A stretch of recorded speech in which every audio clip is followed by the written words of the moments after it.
Alrighty. Hello, ladies and gentlemen. As here, bringing to you another video for Conqueror's Blade. Um, Conqueror's Blade by Porus Interactive. We're here. I'm here giving you a PTR update. We've got the Spahi and the Vassal Longbowman Mastery hitting the PTR later tonight. So, again, hopefully that is true. Maybe I'll get some testing done and attach a link in below if I can. Hopefully I can find a partner. Again, finding testing partners can be difficult at times. Regardless, let's go straight into the unit mastery. Okay, first part, Sparhi. It has a section where it's not related to mastery. So this first part is to the unit itself, has nothing to do with mastery. They remade the Impassioned and the Coup Debate skill. For those of you that don't play Sparhi, they have Burst, Impassioned, and Coup d'Epée. Coup d'Epée used to be called Battle Stomp, and sorry, they have Charge, Impassioned, Coup d'Epée. Coup d'Epée used to be called Battle Stomp. Um, Charge used to be called Burst. Now I'm not sure what Impassioned used to be called, but I'm pretty sure it's called Impassioned since the update. But yeah, so um, what they did was significantly increase the jump distance of the Impassioned skill with the stunning effect removed. Now, Impassioned is the skill that comes after using Charge. So you use Charge, while you're charging, you can use the Impassioned skill, and that kind of does what Battle Stomp does, but not really. From what I noticed, lower it has a lower form of CC, which I believe is just a knockdown.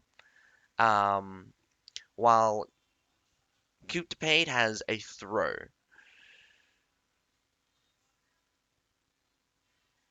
So they also increase the movement distance and attack frequency of the Coup de Paid skill. So that is those changes. Now, interestingly enough, removing the stunning effect from the Impassioned, kind of strange.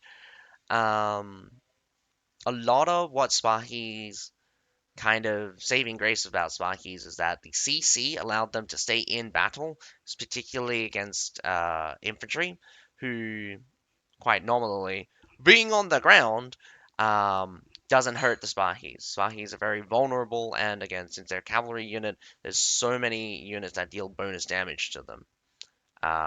So they're very squishy. So there's that. Now, on to the mastery. Mastery adjustment. Node 1, increase slashing defense by 60. Node 2, increase piercing defense by 60. Node 3, increases blunt damage by 80. Node 4, increase movement speed by 8%. Node 5, Steel Riders. This is not a thing. This is just the name of the node, by the way. Now, Coup de Pate increases damage and damage reduction by 5% for each enemy hit, stacks up to 5 times, lasts for 5 seconds. Node 6, increase armor penetration against shield infantry by 400. Node 7, reduce damage from shield infantry by 300. Node 8, Glory of Empire, impassioned will cause the enemy within range concussioned for 4.5 seconds. Alrighty, now stat buffs pretty much insignificant. The only one that I think is significant is the defense increase is completely insignificant. You would need to increase their defenses way more than that. Like, I think I said this before that like their survivability would literally need to increase by um twice the amount, and that was ages ago. Like, if I was to calculate the survivability increase now, if I was not to change their damage, of course, um, you would need to increase it by some ridiculous extent. You would need to like maybe quadruple the survivability. But even then, there's like ways to get around it because you have well. again, it's just like any braced unit deals basically true damage against cavalry, or I mean, basically deals true damage to anything that's moving. That's besides the point. Spahis are very vulnerable, very easy to kill. Third of all, they're also one of the weirdest cavalry units. Kind of like the Liao Rangers, but the Liao Rangers can push through while Spahis are stuck. They don't they don't hit very hard for the first thing, and they don't just slam right through like other units. So I mean like other cavalry. So it's a very strange it's just a very strange thing. Now, I kind of like the idea of these buffs. It kind of works for their one of their lines. I think is bottom line in this case, where they get like 8 seconds of 10% damage against infantry after using charge. Sure, I mean, great. If I was to redo this one, I'd I'd obviously just have it to the normal combo. I change it to damage reduction for each enemy hit up to 5 times. I mean, I'd I'd change the damage reduction first of all to 10% hit for each enemy hit, stacking up to 5 times and last 15 seconds. And I'd put this on charge, and then I'd have a damage increase for um, have a damage increase for impassioned for each enemy hit, stacking up to 5 times. Again, um, lasting for probably 15 seconds. And I mean, if I was just to be an ass, to be a complete ass, I just have Coup de Pate have both of them. like, like it makes more sense to have it split with Charge and Impassioned, and then have Coup de Pate have both. But um, regardless, just the amount is just not going to be enough. I already can tell you that just based on the attack frequency, like you would you would seriously need to up the attack rate of Kuptapade to a ridiculous amount in order to kind of match some of the cavalry damage that we're seeing. Do mind, like, Kuptapade doesn't do any more than 2,000 damage.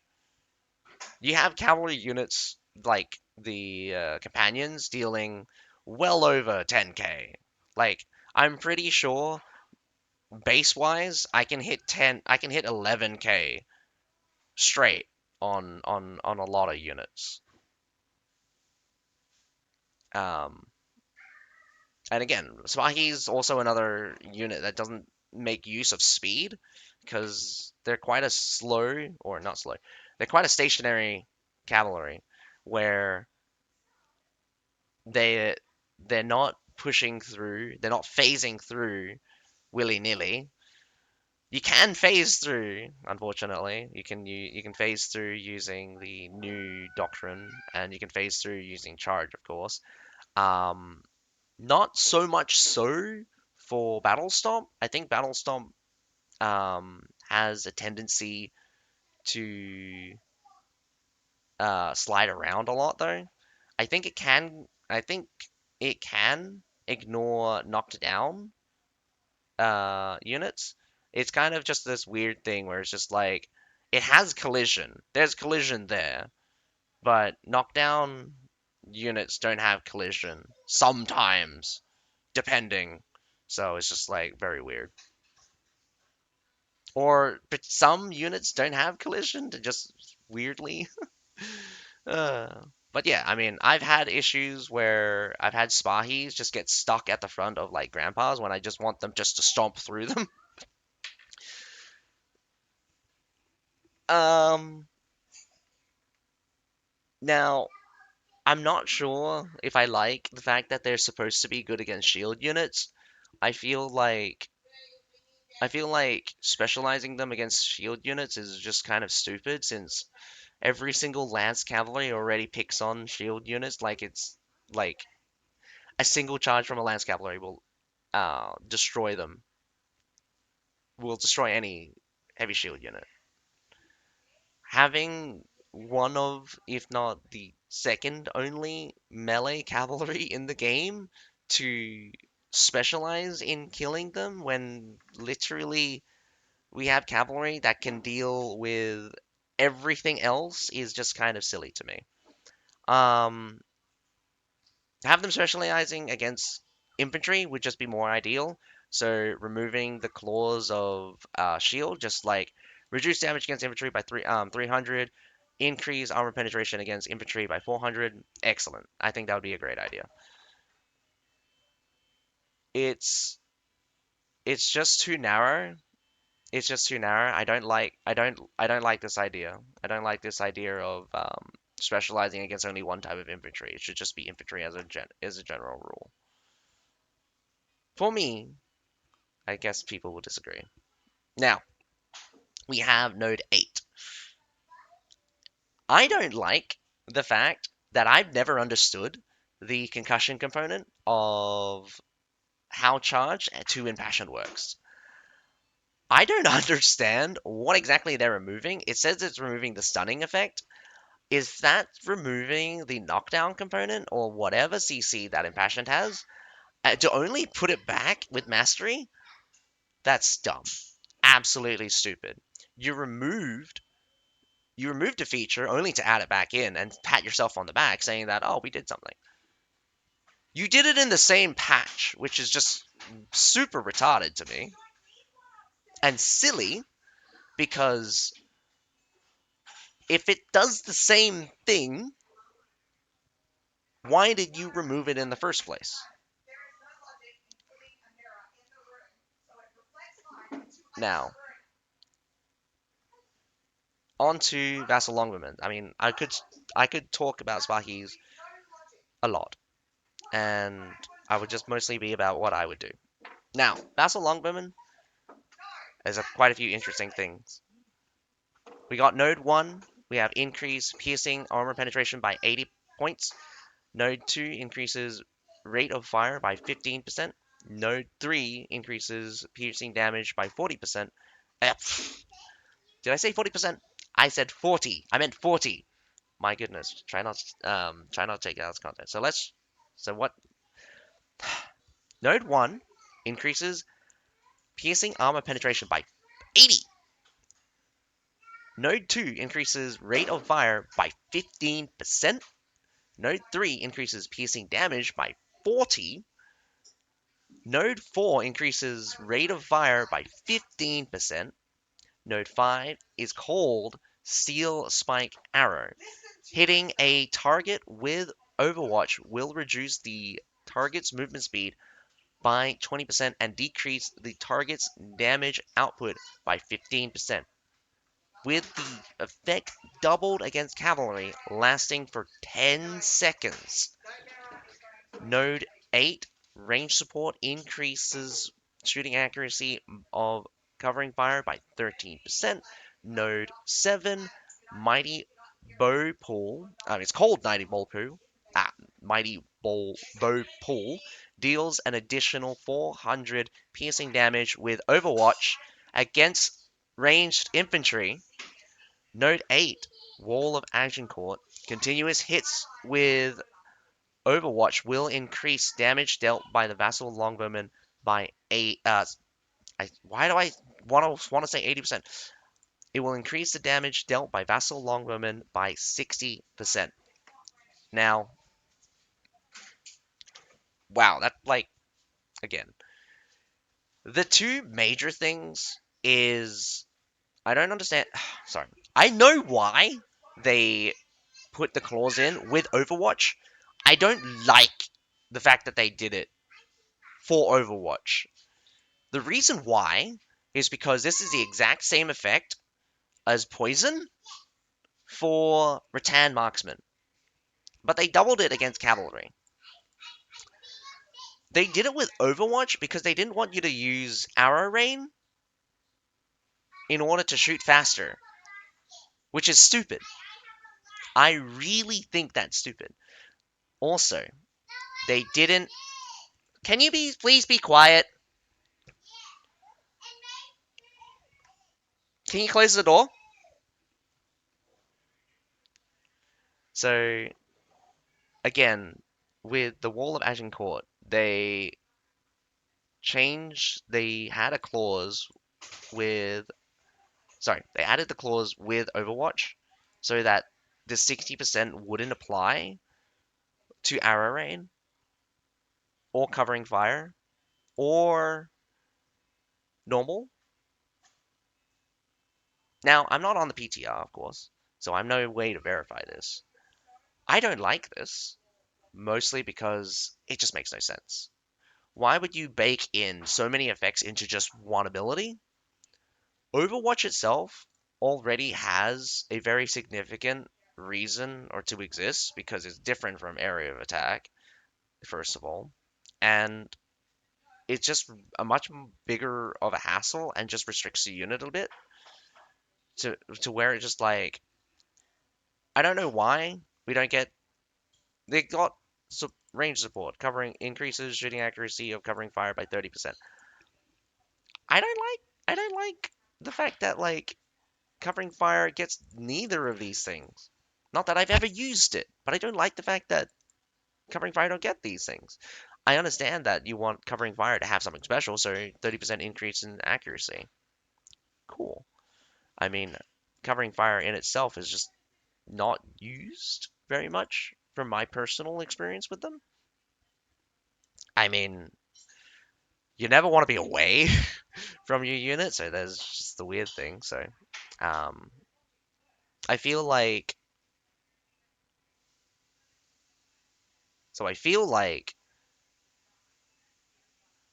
I feel like, covering fire should have its own gimmick.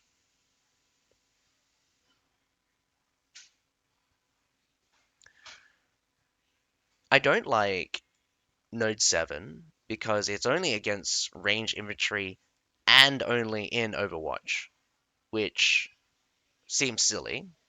I feel like they did this on purpose so that to just not have to deal with. I mean, Artemis apparently works in Overwatch, from what I understand, and um, they don't want to deal with Arrow Rain again.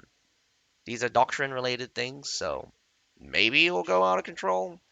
I think the 30% increase in fire rate will already make it go out of control. It's pretty much the longest range archer unit in the game, having really good accuracy, by the way, at long range. Increasing the fire rate by 30% would make it fairly fast. I think it would be the second. I say second only because Namcan's a surprising first for some reason. I think they'll beat. I think they'll actually beat. Um, I think they'll beat Prefecture Archers, which are the current rank second. Oh, no, sorry. Houndsmen are ranked first, followed by Namcans, then followed by. Oh, wait, hang on. Never mind. Don't worry about all of that ranking stuff anyway. I I feel like I want to say things about the Vassal Longbowmen. Like you could have made this super interesting and how this works. I feel like leaning into the fire rate increases the DPS overall kind of thing. So what? They needed another DPS increase. A lot of range units need a DPS increase in order to bring them up into line, in line with a lot of the current. People will disagree with me. People will definitely disagree with me, and people hate range units. So I definitely feel like people are not going to like the Vassal Longbowman mastery just because they don't like seeing range units first of all, and I definitely do think though that ranged units need some love, but not just purely DPS. Don't just purely give them DPS because people are not going to like it if you're just going to have ranged units just out on the field, just dealing damage, and if it's not adequate enough, people feel like they're going to be worthless. But if it's too much, there's just everyone's just going to use ranged units and just shoot each other to death.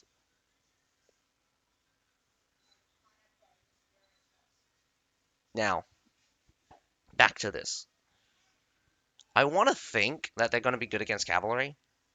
They're not, but come on, that's really funny. 40% movement speed decrease against cavalry? Man, that's insane. Um, but yeah, I'm having problems with the clauses here. I think they should just, like, if they wanted to swap this around, that would make sense. Like, remove the clause from Overwatch for continuous hits. Continuous hit will increase the damage by 60%. Um, Swap these two around. So instead, we have covering fire will reduce movement speed by 20% and damage output by 15. That would be cool. And then you have range support, which has Overwatch having a 30% increase in accuracy. So again, like you're leaning into your kind of focus here. I'm not sure what I want to do with this. I'm not sure how to feel about this one though. They're already really good against range infantry, so this feels like a wasted node. It feels redundant. There's very few infantry that would like it's not a break. It's not like it's not a break point. Most of the units they already one shot are archers, and even against like tier 4, the muskets will still take 2 shots to kill the muskets. Okay, so like it's not a break point. It's just not a break point where this 400 extra piercing damage is going to make it so that they one shot things. And besides, with the fire rate increase anyway, they're just going to just shoot much faster, so they'll hit more arrows anyway. And so if you need to get 2 shots in, get 2 shots in. And I definitely. What's wrong? I mean, and yeah, so I just feel like this node is really redundant. They're not they're not struggling against range infantry, so they didn't need another buff against range infantry. I don't like that they lean into this anti range. So it's very frustrating that they kind of lean into this, where it just ends up as a redundant node. They're already really good against other ranged units. They don't need to be better against ranged units. They need to be better against everything else because they're struggling against everything else. uh, anyway, that is all for the PTR update. Hope you guys enjoyed the video. But other than that, oh, and also, like, gotta worry about the screaming child. Hopefully, it's not too bad. But yeah, I hope you guys enjoyed the video. But other than that, my name's Jessica. Have a nice day. Bye for now.